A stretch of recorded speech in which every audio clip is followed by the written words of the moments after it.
aktivitas kita sebagai pekerja migran yang ada di rumah majikan monoton. Kadang-kadang nih kita itu homun, merasa kesepian. Karena dampak dari merasa kesepian itu uh, berselancar di media sosial. Apakah salah? Tidak. Berselancar di media sosial itu sekedar hiburan, gak ada masalah. Tapi yang berakibat fatal saat kita mencoba mencari pelampiasan. Telepon suami nggak diangkat, telepon anak nggak diangkat, telepon keluarga nggak dipeduliin, karena yang diinginkan oleh keluarga adalah uang saja. Itu sudah menjadi rahasia umum. Akhirnya hinggaplah laki-laki. Jadi ini pelajaran buat teman-teman yang masih baru, yang kalau sudah lama 10 tahun 20 tahun saya nggak komen banyak ya, karena kalian mungkin sudah pengalaman. Saya cuma memberikan wejangan pada teman-teman yang masih baru. Setelah kalian mampu menyesuaikan kerjaannya monoton setiap hari, akhirnya hinggaplah ilalang. Waduh, hinggaplah ilalang, bukan ilalang ya, bisa dibilang belalang kupu-kupu atau garangan, atau apa sih namanya, pangeran membawa kuda tiba-tiba hadir mengatakan bahwa mencintaimu. Di saat suamimu tidak ada waktu bersamamu, di saat keluargamu tidak ada waktu bersamamu, tiba-tiba laki-laki itu datang dan bercerita bahwa dia ada pekerja di hotel, bekerja jadi polisi, bekerja menjadi tentara, di pengeboran minyak, bekerja di sana di sini. Akhirnya kalian tertipu dan terpedaya. Akhirnya kalian jatuh cinta. Ya, jika memang itu berakhir di pelaminan, itu masih mending ya. Tapi bagaimana berakhir dengan penipuan? Berakhir dengan penipuan. Kenapa saya bilang penipuan? Berapa banyak teman-teman kita, atau bahkan Anda sendiri yang saat ini mendengarkan suara saya. Karena saya pribadi pernah ya tertipu juga. Kenapa sih saya itu wanti-wanti sama kalian? Cuman kalau saya kan nggak di media sosial ya, karena saya bertemu langsung dan dari cerita itu saya memetik sebuah hasil. Maaf, saya bawa minum dulu sebentar ya. Merasakan bahwa memang laki-laki itu kalau mau lebih muda dari kita, walaupun beda setahun 2 tahun, dia punya tujuan, Mbak. Ya, biar hidupnya lebih enak. Kan kita sudah janda muda, punya uang, otomatis dia hanya mengambil keuntungan dari kita. Apakah dia yakin akan menikahi kita? Jangan ngarep terlalu banyak. Laki-laki berpangkat, laki-laki kaya, laki-laki ganteng, itu jujur bukan saya seleranya. Mereka nggak akan berselera dengan saya. Tapi kenapa banyak laki-laki yang mencari saya? Karena mereka berpikir bahwa saya bisa memberikan uang ke laki-laki tersebut. Begitu juga dengan jenengan, Mbak. Diakui atau tidak, percaya atau tidak, itu adalah kenyataan bahwa laki-laki yang mencintaimu saat kamu ada di luar negeri itu hanya menginginkan uangmu saja.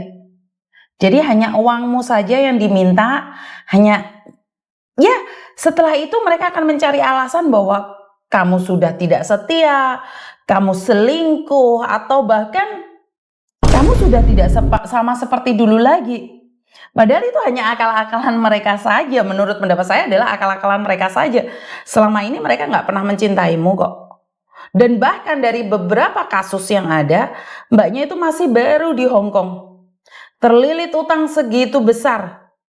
Berangkat dari Indonesia punya utang, berpikir untuk keluar negeri untuk mengurangi beban keluarga. Tapi nyampe di luar negeri mereka malah memiliki hutang yang sangat-sangat besar sekali. Bagaimana penyelesaiannya? Ya mau tidak mau membayarin satu persatu. Di Indonesia punya utang di BRI, di pinjol. Setelah itu di luar negeri punya bank, masih potongan, masih baru selesai potongan, masa 6 bulan potongan, habis itu harus membayar lagi di bank yang lainnya. Ini sangat mengenaskan sekali ya. Banyak yang mengatakan bahwa kenapa ini harus diungkap, kenapa ini harus diberitahukan di publik, lah kenapa harus disembunyikan? Pertanyaan saya, kenapa harus disembunyikan? Padahal ini adalah nyata. Buat teman-teman yang belum pernah atau tidak pernah tahu, Setidak-tidaknya ini menjadi cerminan. Jika saat kita kesepian, saat kita tidak dipedulikan oleh suami, saat kita tidak dipedulikan oleh keluarga, jangan mencari pelampiasan sesaat karena uang kita melesat. Jangan pernah mencari pelampiasan sesaat karena uang kita akan melesat. Itu menurut pendapat saya pribadi. Jadi pesan saya sekali lagi buat teman-teman yang bekerjalah dengan giat. Setelah bekerja dengan giat, setelah bisa mengambil hati majikan, apakah kalian sudah dalam kondisi aman? Tidak. Setelah itu garangan akan datang. Mereka akan mencoba mencintai kalian. Dan jika saat kalian itu selamat dengan garangan, berhati-hatilah dengan teman.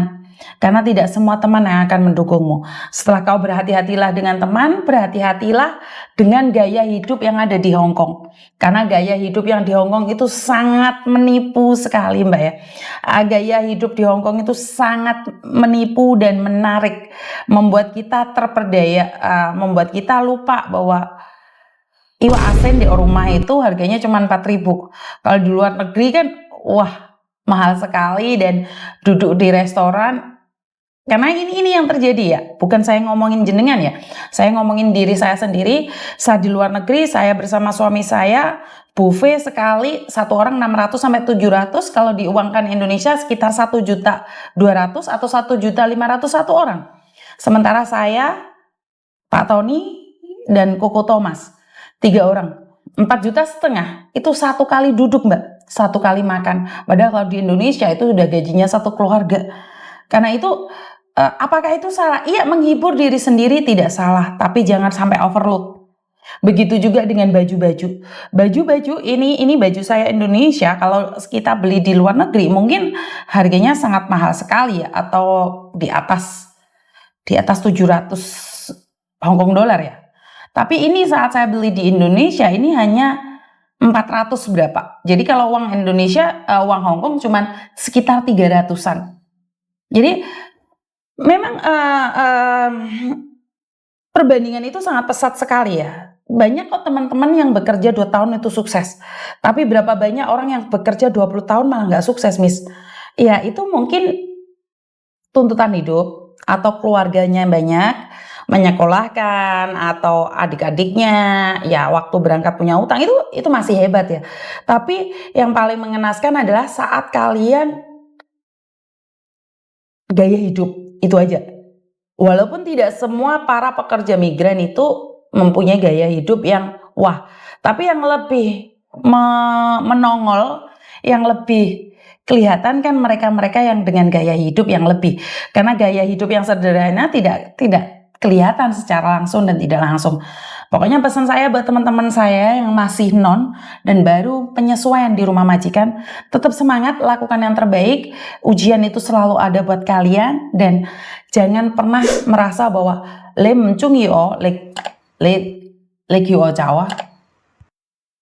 Artinya adalah jika kamu tidak suka saya, kembalikan saya pada agent. Ini yang saya tidak inginkan, karena kalau majikan lagi muntap, dia akan bilang le cao lah. Jadi buat teman-teman, jangan pernah mengatakan le cao. Itu lebih enaknya ngomong apa ya? Lanceng ti dulu deh. Kalau saat terjadi pertengkaran dengan majikan, kita lebih lanceng ti, lebih sabar. Dunggahnya diduk nih. Saat kita sudah tidak fokus dengan tujuan, emosi kita akan muncul.